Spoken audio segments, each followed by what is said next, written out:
It's my great pleasure to welcome you all this morning for today's special conference, Faith 2.0, Religion and the Internet. The RSA is proud to be partnering Durham University and the Tony Blair Faith Foundation in co-hosting today's event, and I'd like to begin by thanking the teams at those organisations for all the work they've done in preparing such an exciting programme of ideas and debate.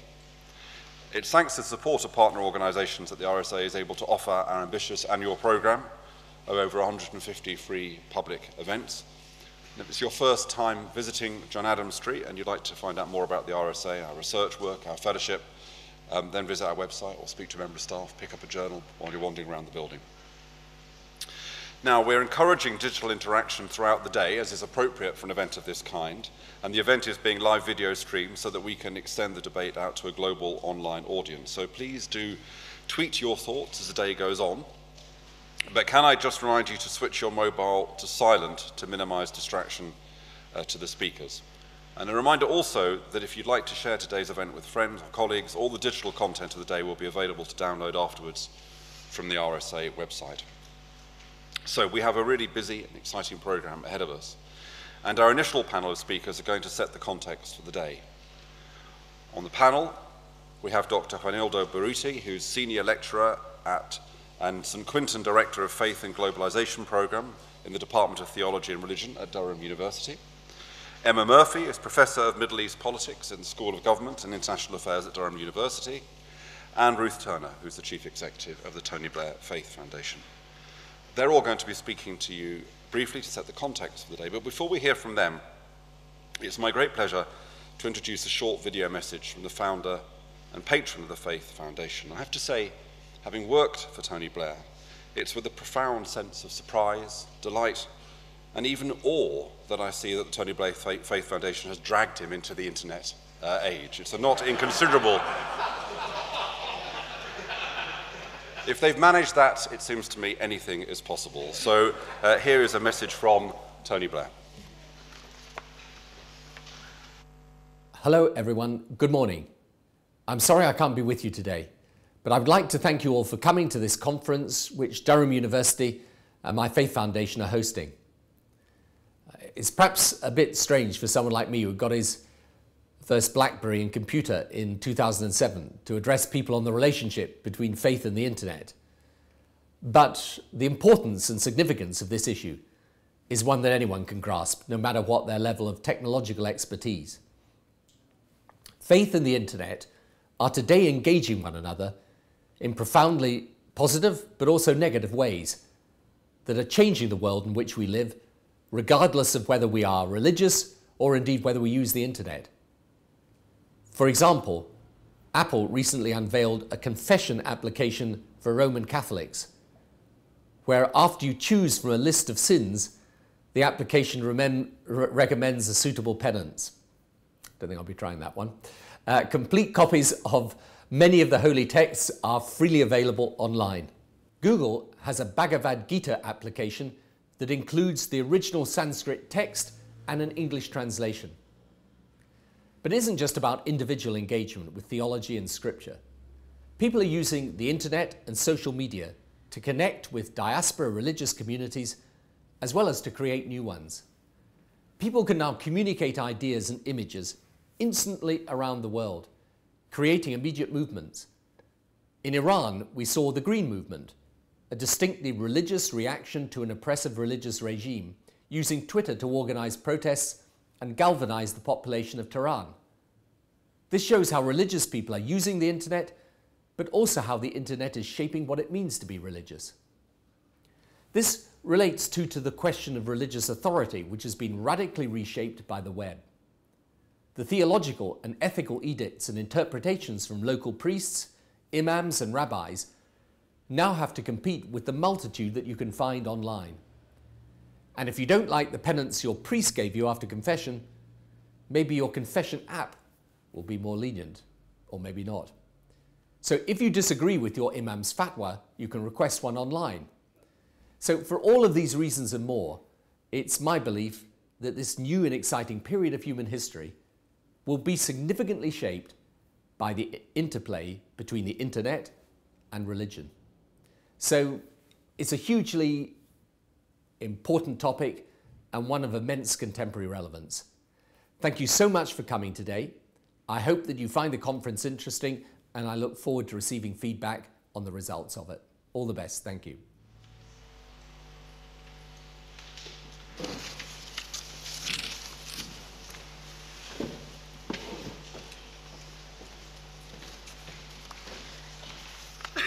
Good morning, everyone. We are delighted that we are able to co-host this conference on religion and the internet. From Durham University's perspective, this is a very important part of what we are doing, we have been doing, not for a very long time. In July 2009, the program was launched at Durham University by a conference at which Tony Blair was present. And from then, I was brought to Durham to set up the program. My first task was to set up an MA program, a taught MA program, which started its activities in October last year. And together with that, we were also putting a number of small and mid-scale events and developing a research agenda.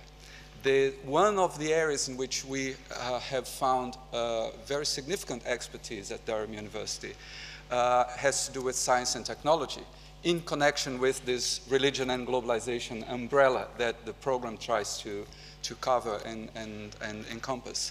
And in that sense, it was only a natural thing that approached by Charlotte Keenan and other members of the Tony Blair Faith Foundation staff at a meeting in Yale in late 2009, our first contact with the network of universities that formed the Faith and Globalization Initiative, we were very positive about this suggestion that we could organize a conference on religion and the internet. It took a while before it actually took shape, but eventually, here we are. We are very thrilled that you are all coming, and we are very thankful and grateful for all the speakers who have been invited and accepted our invitation.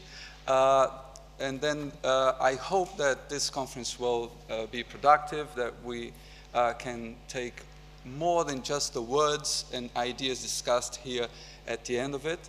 Certainly, there will be the possibility for all the discussions to repercute for longer, because they're going to be online. People will be able to download and watch and so on. On behalf of the School of Government and International Affairs and the Department of Theology and Religion, who co-run the Faith and Globalization program at Durham University, and very, very happy to be working together in this first concrete partnership event with the Tony Blair Faith Foundation. We welcome all of you. And just before I finish, I'd like to express a very grateful thanks to the work of this colleague from the Tony Blair Faith Foundation, who has put a lot of personal effort in bringing this together. Drew Collins is here. He's done all the work that, being in Durham, we could not help doing in making all the preparations and most of the contacts for this conference to take place. So thanks, Drew, for that. Thank you.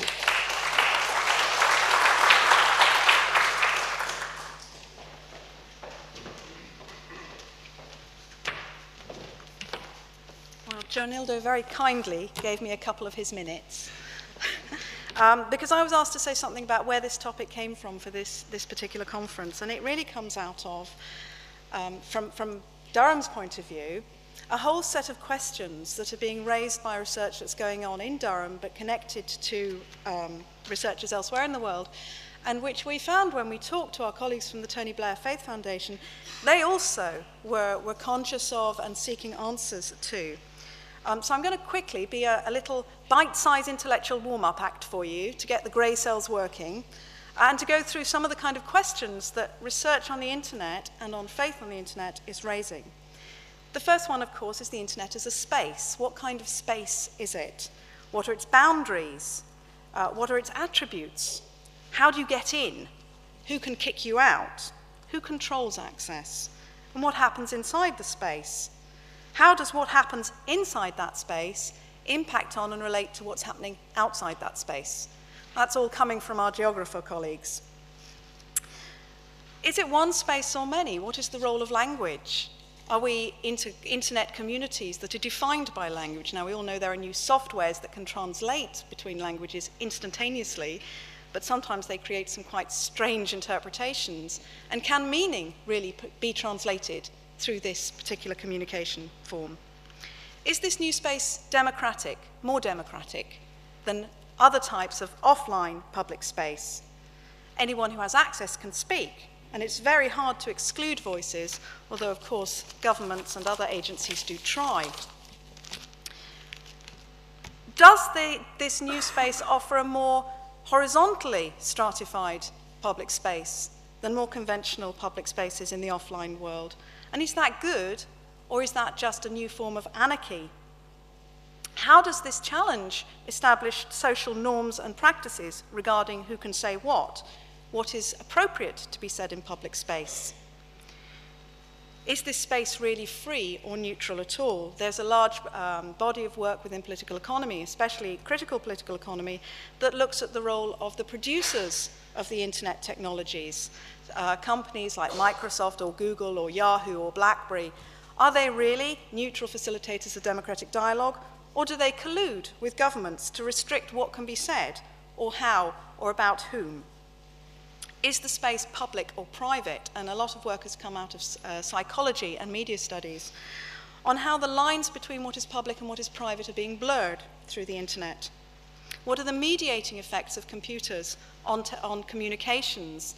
So, for example, when a young person engages with Facebook and they spill the beans about their social life, it's on there forever, and ultimately all sorts of people can access it. Did they really mean that? Do they know the consequences of that? Does the internet concentrate voices, or does it diffuse them? Issues of access. Having access to the internet is about your ability to pay still. It's about your pre-existing skills. Is the internet actually exacerbating a digital divide, or is it empowering people who don't have access to other forms of public space? Are we becoming one globally connected world? Is this a new global citizenship through the internet, a netizenship? Or are we being atomized and broken down? Are real, tangible, lived, personally related communities becoming disenfranchised through this? So why faith in the internet? Don't worry, I know, I'm running quickly here. Why faith? Because we know faith plays a fundamental role in defining us as individuals and communities, in uniting us and dividing us, in presenting or challenging the norms for engagement in and the objectives of the conversations which we have in public space. The internet has democratized faith-based messaging. We know that traditional hierarchies of organized religion are being challenged by the fact that anyone can go on the internet and start proselytizing, interpreting, setting out their own messages and their own edicts on faith. So we know that established churches and religious hierarchies are being challenged, but we know that also that minority faiths can now be heard. We know that individuals can be heard in this. And that means that diverse religious and faith-based communities can be mobilized. This is interesting for those of us who live in the West, where we have a perception, perhaps, that faith is a private thing and that there should be a separation between faith and the public sphere, particularly a separation between faith and politics. Arguably, this has never been the case in the majority of the world. But now, here in the West, we find that the internet has allowed faith-based individuals and communities to actually make their voices heard in the public sphere in ways that they might have been excluded through the traditional public sphere. We know that as a consequence of this, faith-based groups are using the internet to engage in new social movement activity regarding specific issues like the environment or homosexuality or other types of issues that previously they found it hard to find their voices heard on. What kind of activities do they engage in, and why? How do they choose them? How influential are they when they do engage in these communities? In these issues? How coherent? How unified? How substantive are they? And how sustainable are their voices?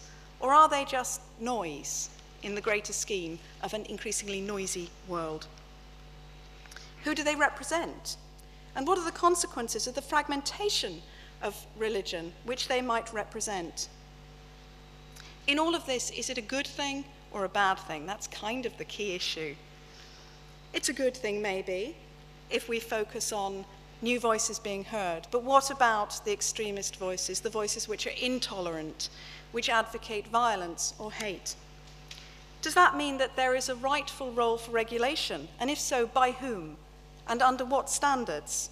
Who will decide what form of censorship is appropriate and what isn't? And what kind of technical possibilities are there for this? Most of all, what do we know of the relationship between the online and the offline worlds? How does messaging and activity in one translate into impact in the other? And in all of this, we are bombarded by the sheer inconceivable mass of new information. But information is not knowledge, and neither is it faith. How can faith-based messaging be distinguished from the vast ocean of information posing as, but not equivalent with knowledge? If technology platforms shape our messages, do they actually dilute the intrinsic worth of those messages? The internet is thus at the front line of the struggle or the conversation to reconcile science and faith.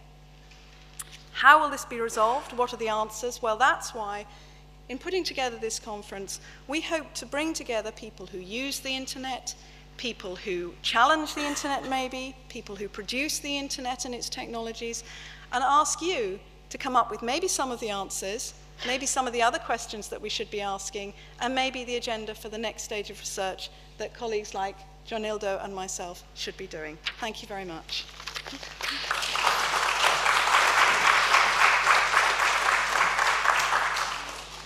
Thank you very much, Emma. I'm Ruth Turner, Chief Executive of the Tony Blair Faith Foundation. And we've been bold or maybe stupid enough, I think, to choose not just one but two global phenomena to look at. And the interrelationship between the two of them is actually probably a lifetime's ever-changing study in itself. So one day necessarily only provides a snapshot of some of these issues. But the public events that the Tony Blair Faith Foundation and its partner universities in the Faith and Globalisation Initiative organise are just a part of an ongoing research and study programme in, at the moment, 9 leading universities across the world, and we hope that that network of universities will grow.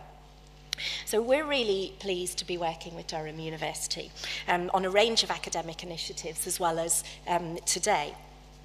And we look forward to continuing the discussion on and offline in the months to come.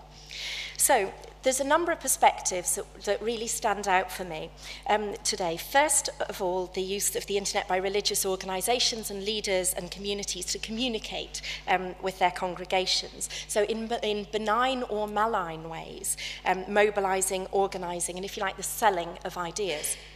Secondly, as Emma's mentioned, the impact of the internet on power within religions, the democratising, flattening, disrupting and challenging potential of the internet.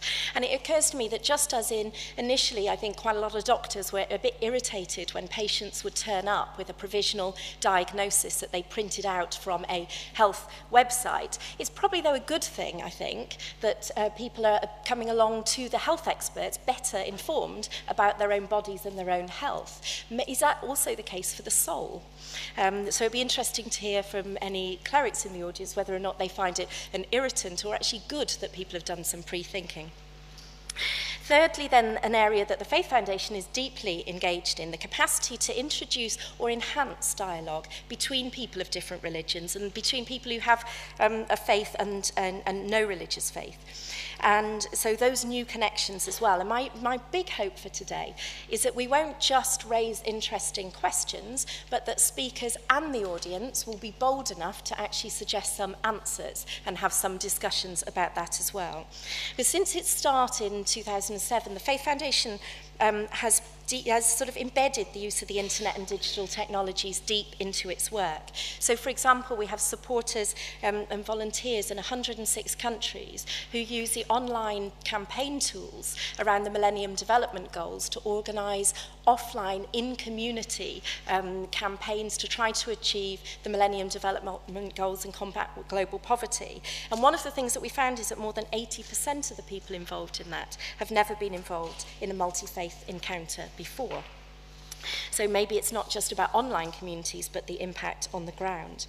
And our secondary school program called Face to Faith connects young people in their classrooms in the UK, India, Pakistan, the USA, Canada, Indonesia, Israel, Palestine, Jordan, Lebanon, Egypt, Singapore, Italy, Australia, and the United Arab Emirates, using video conferencing and a secure website. So when a pastor in the United States burns a Quran, and when clerics in Pakistan and Afghanistan encourage murderous riots in response, introducing young Americans to young Pakistanis so that they can see past the outrages and the headlines and the stereotypes may be a simple response, but perhaps it could be a significant one. So finally, just to say, before we started any of our work, we took advice from a very, very wide range of experts, psychologists, children's authors, computer games designers, TV program makers, and of course, people who know about religion. So we've been lucky enough to have our practical work informed and shaped by continuous injections of robust and critical challenges from scholarly and expert partners. So I'm sure today will be no exception, and I look forward to learning from you all, speakers and audience. So thank you very much.